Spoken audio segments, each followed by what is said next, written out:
de las personas.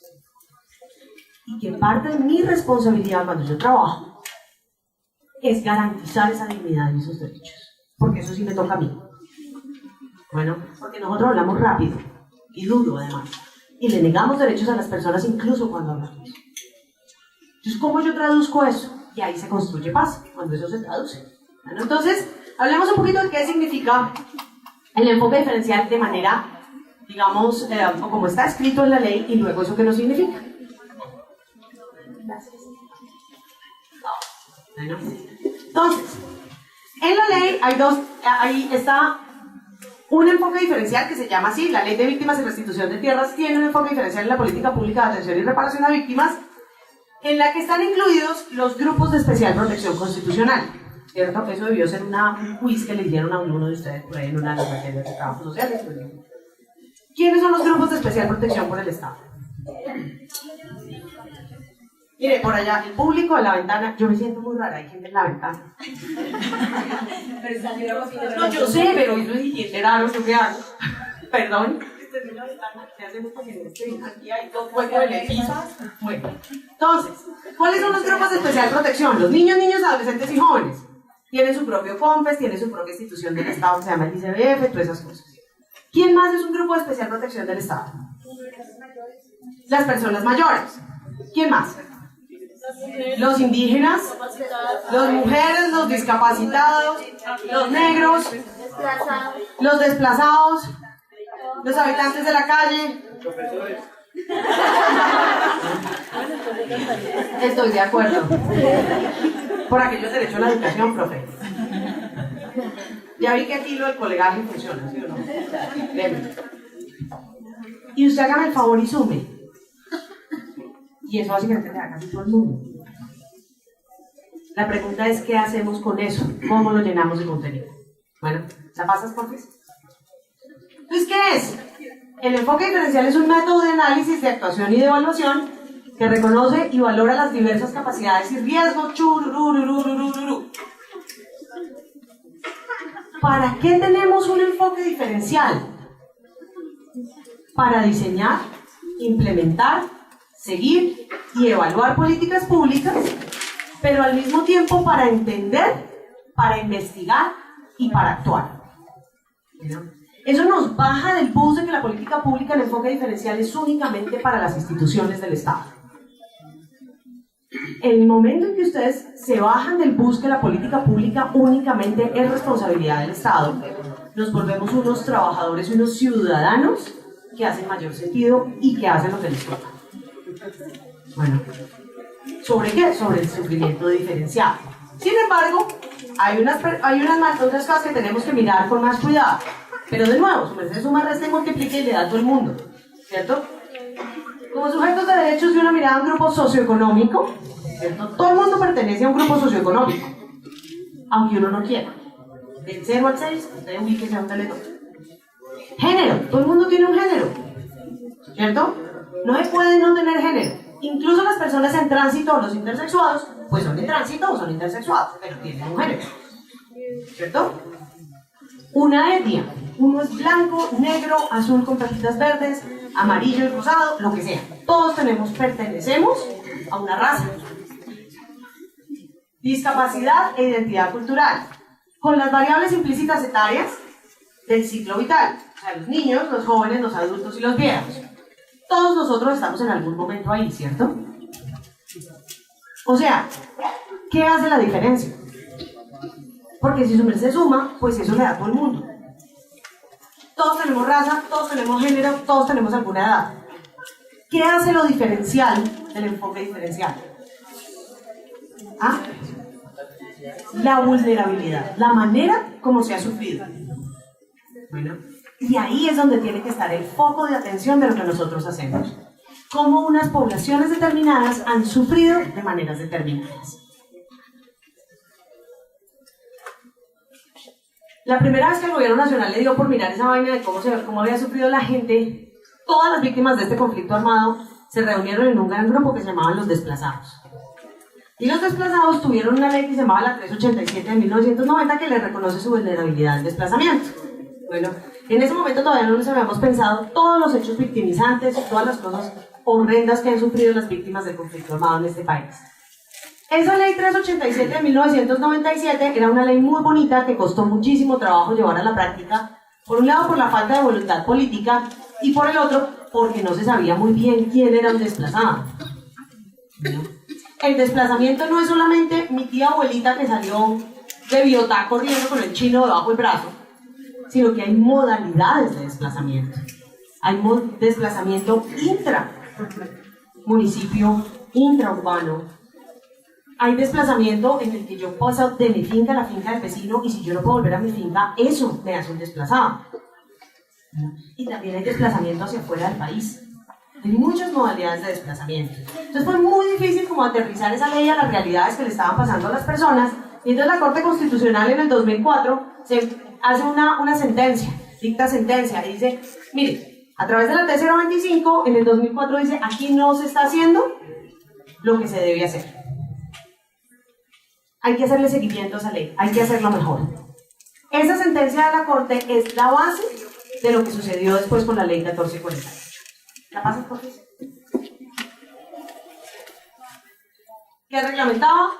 La obligatoriedad del Estado para proteger a las personas en desplazamiento, pero a las personas más vulneradas dentro del desplazamiento. Bueno, ¿qué eran quiénes? Las mujeres, los niños, los ancianos. ¿Por qué? Porque en la mayoría de los casos los hombres habían sido asesinados, habían sido desaparecidos o estaban en otra. Las que tuvieron que salir corriendo fueron las mujeres con sus hijos y con sus ancianos. Entonces ahí hay una vulnerabilidad mayor. ¿La pasas, por favor? Esta sentencia de la Corte, no me preocupen que los voy a traumatizar por mucho tiempo más con lo de las leyes. Esta sentencia de la Corte, la T025, genera unas nuevas dinámicas legales, entre las cuales está el Auto 092 del 2008, que se refiere a la protección de los derechos de las mujeres víctimas de desplazamiento forzado, el Auto 251 del 2008, protección de los derechos de los niños, niñas, adolescentes y jóvenes desplazados por el conflicto, el Auto 004 del 2009, que protege a las comunidades étnicas indígenas, el Auto 005 del 2009, que protege la población afrodescendiente, raizal y palenquera, y el Auto 006 del 2009, que garantiza la protección de las personas en situación de discapacidad.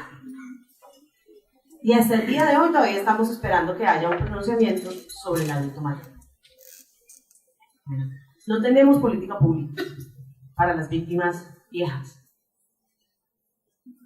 Y tienen unos niveles de victimización diferenciada grandísimos. Entonces, en cualquier día pasa todo eso, pero los van a traumatizar con eso. ¿Pasa la portis?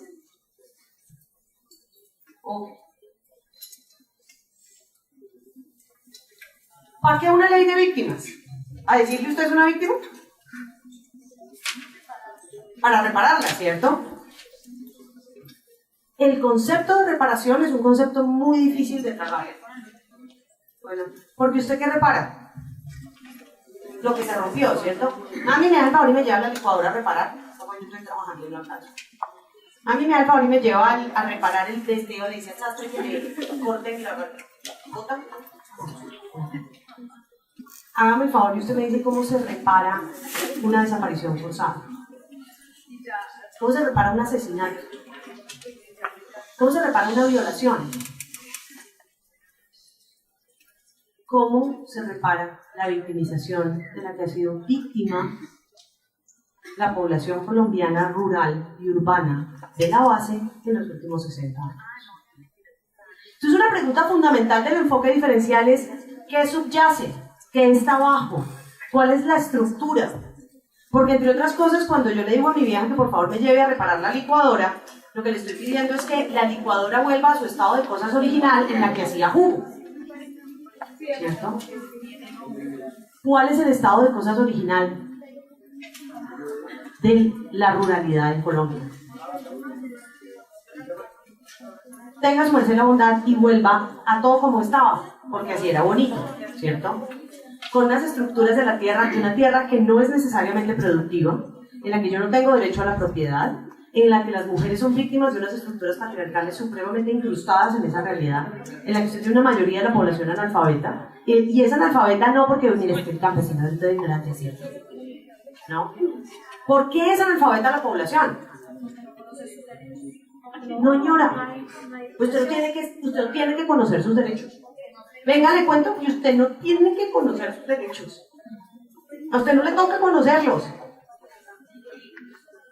A los gobiernos les corresponde garantizárselos.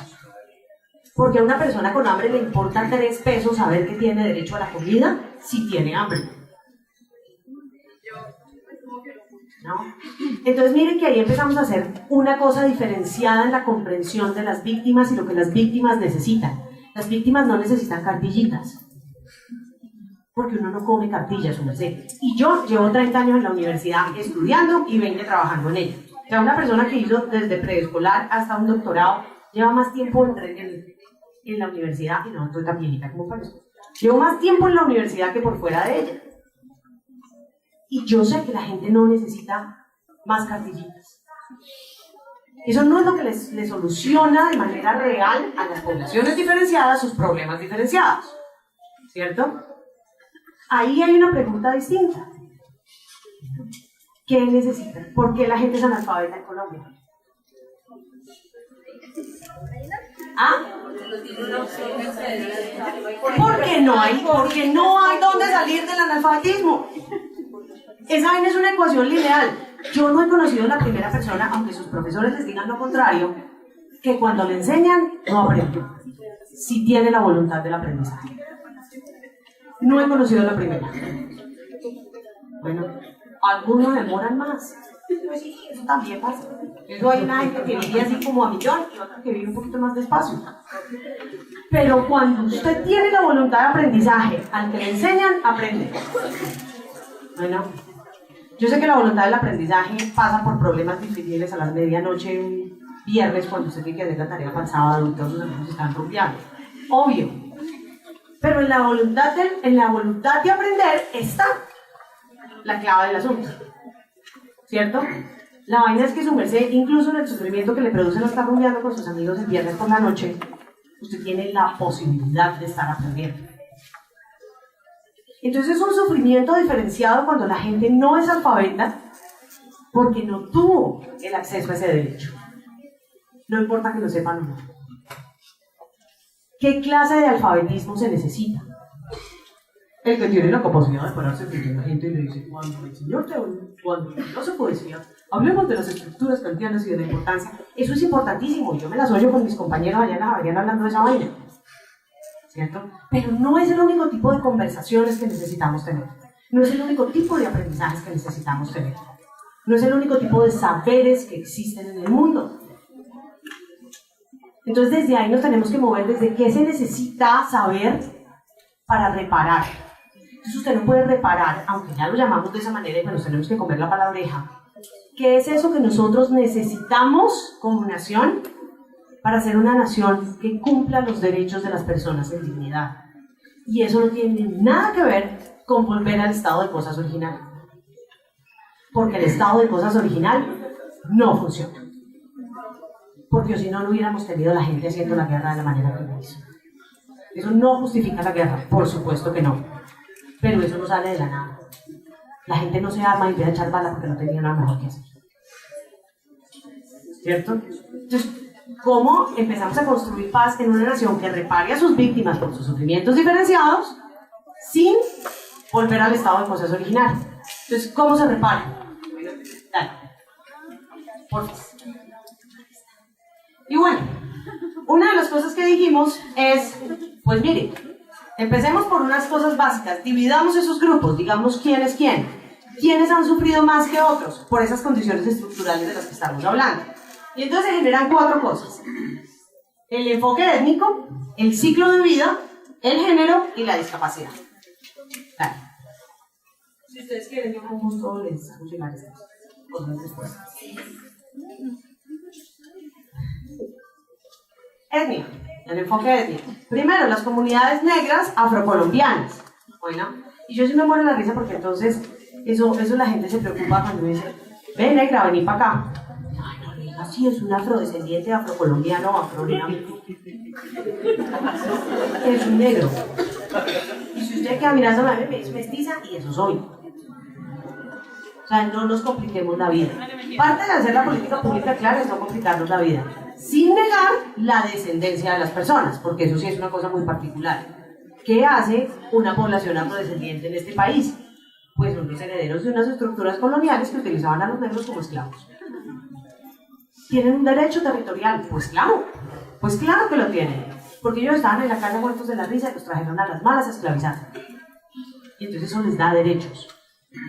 Y entonces cuando una persona, el otro día tuve esa conversación y casi me da un ataque a mí, tengo así de esos, paro fulminante del miocardio. Porque una señora me dice, no, pues entonces ahora resulta, yo que me he jodido toda la vida estudiando, pero mire, yo he comido libros, yo he camellado, yo soy una vieja berraca, y entonces ahora llegaron y le dieron el puesto a la negra porque es negra. Y me tengo que aguantar esa vaina. Pues, ¿cómo le parece que sí? ¿Sabe por qué? Porque a usted, señora, le dieron sus derechos en 1921. Y a la señora el año pasado, con la Constitución del 91. Esos son 200 años menos de derechos. Y de alguna manera tenemos que igualar las cargas. Bueno, porque es que es facilísimo decir todo lo que el otro no merece y todo lo que me merezco yo, cuando yo nací en una vaina que mi abuelita no tuvo. El derecho al nombre. ¿No? Todas nuestras abuelitas y muchas de sus mamás son la señora de. ¿No? En mi caso particular, la señora de Rodríguez. Yo no estoy muy cerca de mi vida, la señora de Rodríguez, es una decisión que estamos muy bien, ¿cierto? Pero la señora de. Ahora uno dice cosas como, no, pues yo no me quiero casar, y resulta que uno no es un paria de la sociedad si no se casa. ¿Cierto? Pero para usted eso es normal. Porque con todo el respeto, no sé cuántos años tiene. Sí. 21. ¿Cierto? Eso quiere decir que su merced nació con derechos. Su merced nació después de la Constitución del 91. Mi parcera, presidenta de la Junta Comunitaria de Cocomacia, los consejos comunitarios del medio atrato, no nació con derechos. Y su mamá tampoco. Y sus hijos tampoco. Entonces, claro, eso es mucho más fácil uno decir, no, pues claro que la igualdad, pero es que la igualdad cuando uno nació con la igualdad es una cosa muy distinta que cuando le llegaron tarde los derechos. Pero no solamente le llegaron tarde en el papel, sino que no se los han traducido a la cotidianidad. Y entonces ahí la cosa es distinta. ¿Quiénes son las comunidades negras y afrocolombianas? Pues, ¿no? 33% de la población colombiana. Entonces ya ahí uno empieza y dice, y lo de la minoría, pues en la aritmética de mi tiempo, el 33% no era la minoría. 33 es menos que 100, pues claro, pero no es una minoría, ¿cierto? Entonces, ¿qué es lo que se necesita ahí de tratamiento diferenciado? Pues que cuando usted se liberó como esclavo, usted se fue a vivir donde no lo agarraran. Y a donde no lo agarraran no llegó al Estado nunca. Bueno, ¿tampoco qué? Tampoco lo agarraron. Sí, exactamente. Bueno, pasa, por favor. ¿Y a dónde no lo agarraban? Pues en los palenques, ¿cierto? San Basilio de Palenque es lo máximo. Pero no por todos ustedes que ustedes están pensando que es el mejor sitio para aprender a bailar. Porque no es. Pero los palenques lo que demuestran es que los ejercicios de resistencia de las comunidades funcionan. Y el ejercicio de resistencia pacífica. Entonces, hay unos derechos particulares de los descendientes de los palenques porque ellos en un ejercicio de resistencia decidieron quedarse ahí. Y por quedarse ahí les han dado más duro. El derecho de los raizales en los del archipiélago de San Andrés y Providencia, que son una mezcla de culturas que no se puede equiparar con ese otro 33% de afrocolombianos y negros, básicamente porque la combinación cultural del archipiélago de San Andrés y Providencia está basado más en la cultura sajona y caribeña que en la cultura, digamos, africana del negro del Pacífico y del negro chino. Bueno, y entonces esos no bailan champeta, no bailan calipso, porque eso es más sajón. Entonces es distinta la manera como se habla, como se piensa, como se entiende, aunque el color de la piel sea el mismo. Bueno, entonces, y eso ha hecho que también sufran de manera diferenciada en el conflicto. ¿De qué manera han sufrido de manera diferenciada?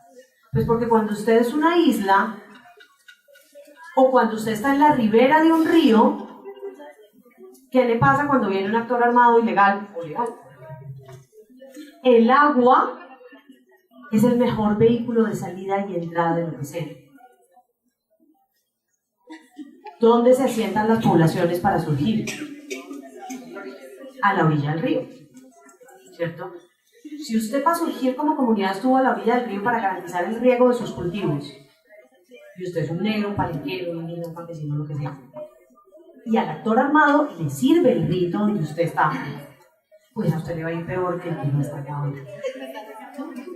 Bueno, porque es una lógica de guerra, y desde ahí también tenemos que entender. Los pueblos indígenas, en total, depende de quien nos cuente, la UNIC, que es la Organización Nacional Indígena de Colombia, dice que hay 105 comunidades indígenas en Colombia. La Corte Constitucional, después de toda una investigación que hizo, dice que hay 84 pueblos indígenas y 64 pueblos aborígenes. Lo que es importante de eso, más allá de si son 105 o si son 89, es que el conflicto armado ha puesto en riesgo de extinción a 32 de esos pueblos, de los cuales 3 ya se extinguieron desde el auto de la Corte. Eso quiere decir que la bala en este país ha borrado del planeta la posibilidad de que 3 etnias subsistan. De eso no vuelve a haber. Y entonces, ¿eso qué le implica a los indígenas? ¿Qué les implica desde su cosmovisión?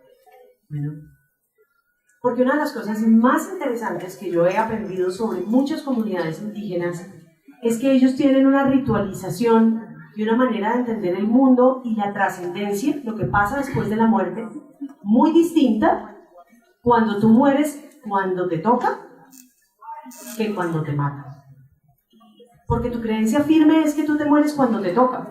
Y te toca bebé, niño, viejito, lo que sea, si te mueres de muerte natural.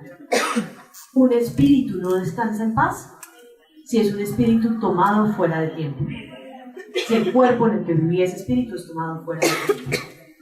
Hágame el favor y me repare esa vaina. Yo, ¿cómo le explico, o debiera explicarle, o tendríamos que pensar de manera distinta para construir paz a una persona que cree firmemente que su compañero de vida no puede hacer el tránsito a lo que sigue porque murió fuera de tiempo? Uy, ¿eso qué es? ¿Eso es que ya tengo que callarme? Ese es el espíritu que dijo: señora, usted ya está hablando mucha basura por mucho tiempo, entonces haga el favor de apurarle. Uy, ya llevo mucho tiempo hablando. ¿Ya le callo? No. ¿Seguimos? Sí. Entonces, ¿cómo hago yo para reparar eso? ¿Cómo hago yo para, como Estado, incluir una cosmovisión donde un espíritu fue tomado por fuera de tiempo? Y entonces empezamos a hablar de cosas divertidísimas, como por ejemplo la reparación simbólica. ¿Simbólicamente de qué? La construcción de lo simbólico no lo hace la política pública. Los símbolos nos pertenecen a las personas, ¿no? Tú y yo tenemos nuestros pequeños rituales. Mi asistente y yo estoy tratando de dejar el cigarrillo, entonces ahora nos hemos bajado a 2 cigarrillos diarios, tengo permiso a 2 cigarrillos diarios. Y uno de ellos es a las 7 de la noche, razón por la cual estabas diciendo ya que de acá, pero está bien, que uno antes y que más. Por lo menos. Y mi pequeño ritual con esa persona es fumar un cigarrillo a las 7 de la noche, todas las noches cuando estamos en la U antes de seguir trabajando. El valor simbólico de eso le pertenece a ella y a mí. El señor don padre decano, mi jefe, puede decir misa, literalmente la dice porque es padre. Pero lo que me simboliza eso a mí no le concierne a él. Entonces, ¿de cuándo acá usted llega a una comunidad y le dice a la comunidad lo que le simbolizan sus símbolos? Hola, no soy irrespetuoso, perdón. Pero ahí hay un principio básico. Bueno, entonces, pero usted no llega tampoco a la comunidad, sus mercedes que están estudiando para ser gente grande que va a trabajar con las víctimas, o que ya lo hacen, ¿cierto? Y usted no llega a la comunidad con una perla del tamaño de: cuénteme cuáles son sus ritos. Y sonríen y le ponen la grabada. ¿Cuál es su rito? Eso no es nada. Entre otras vainas porque su merced no tiene un rito, porque usted en su cosmovisión, la palabra rito no le significa nada. Entonces usted hace una cosa que es rarísima, y es que por un mes en la vida, por una semana en la vida, por 2 días, usted vive la vida del otro. Y usted en el hablar con el otro, entiende sus ritos y sus símbolos. Pero no con la entrevista de 5 preguntas estándar, la sonrisa y la grabadora. Porque eso no sirve para nada. Entonces ahí es cuando nosotros la política pública la traducimos en cotidianidad. Cuando a mí me dicen trabaje con una población diferenciada, pues yo lo primero que tengo que hacer es entender quién es ese otro. Ese otro que me está mirando. Yo tuve la oportunidad, yo no sé si eso es una oportunidad, la vida me llevó a acompañar parte del proceso de las mujeres que fueron víctimas de la masacre de Bahía Portete. Y claro, ver llorar a una mujer viuda, a sus hijos, o ver a unas hijas llorar a su madre, porque ha sido masacrada, pues eso a usted le toca por dentro en cualquier situación de la vida. Pero usted, ¿qué hace para acompañar el funeral de una persona que usted no solamente le está llorando el cuerpo, sino el espíritu? Porque esa persona no va a trascender. ¿Y eso cómo se traduce en una política pública que haga sentido? Cuando las mujeres guayú se le pararon al frente a alias Paulo, le dijeron, no importa si son 40 años de cárcel o 5 meses o 10 minutos. Dígame dónde dejaron el cuerpo. ¿Sabe por qué? Porque si yo puedo encontrar el cuerpo, puedo llorar al muerto y el espíritu trasciende. Entonces, cuando yo comprendo de manera profunda que esa señora no solamente estaba llorando un cuerpo, sino estaba llorando el que su ser amado no iba a trascender, yo no saco la verdad de la grabadora, y yo no saco fotos, y yo no vengo orgullosa a contarle la historia. No, es que me llevaron de la universidad. Porque es que lo que hay ahí es dolor diferenciado. Y eso lo tenemos que solucionar con ideas diferenciadas, que parten por el reconocimiento del otro, no como el espécimen chévere. Ay, imagínense que los indios, esa gente mambea todo el día. Y eso es amargo, eso sí. Y yo pensé que uno sí se pegaba su viajecito cuando mambeaba. Y no, eso uno le queda la boca, ¿cómo se llama? Como anestesiada. Le duerme la boca, pero uno no viaja con una hoja de boca. Imagínense esa vaina, me engañaron todos estos años. ¿Cierto? Y entonces yo, un rito de comunicación con la naturaleza, lo convierto en una historia de cómo soy de chévere porque yo he mambeado con los indígenas del campo. Y resulta que las poblaciones han sufrido de manera diferenciada porque el flagelo del narcotráfico hizo que ilegalizaran el cultivo de su planta sagrada. ¿Y usted qué hace con esa ruptura? Usted esa ruptura la tiene que entender desde lo que se le rompió a la persona que se le rompió. Aunque usted cuando vuelva a la casa se bañe y duerma 3 días y cuente la historia, lo vuelva un modelo o un trabajo para la universidad o para su sitio de trabajo, que usted trabaja en la unidad de víctimas, o donde sea que usted trabaje. Claro, después lo tenemos que convertir en otras cosas. La pregunta es cómo estamos nosotros recogiendo información, cómo estamos comunicándonos con el otro, cómo estamos respetando la diferencia. Porque miren, el primer irrespeto a la diferencia es cuando le hablo al otro solamente desde quién soy yo. Y no me tomo la pequeña molestia de pensarlo como un otro posible desde su otredad y no desde quién yo soy. Ay, pero usted no conoce los tenis. Y entonces uno va por el Putumayo y uno ve vainas, hola, yo no sé si usted las ha visto, muchos de ustedes que han viajado por el país, y uno ve vainas como una nevera en una maloca. ¿Y qué hace la nevera en esta maloca, mi señora? Si no, es que nos la trajeron una gente que estaba aterrada porque no teníamos nevera. ¿Y cuál fue la pregunta que se hizo la ilustrada señora, llena de buena voluntad, y le regaló su neverita? ¿Cuál fue la pregunta que le faltó hacerse antes de que la ICASA hiciera su travesía a Bogotá-Mocó? Si hay luz, ¿cierto? Que es un problema de violencia estructural. Pero más allá de la luz, sí hace sentido congelar comida para esa comunidad. Porque la práctica cultural es que pescamos juntos, recogemos juntos y somos colectivo en ese momento.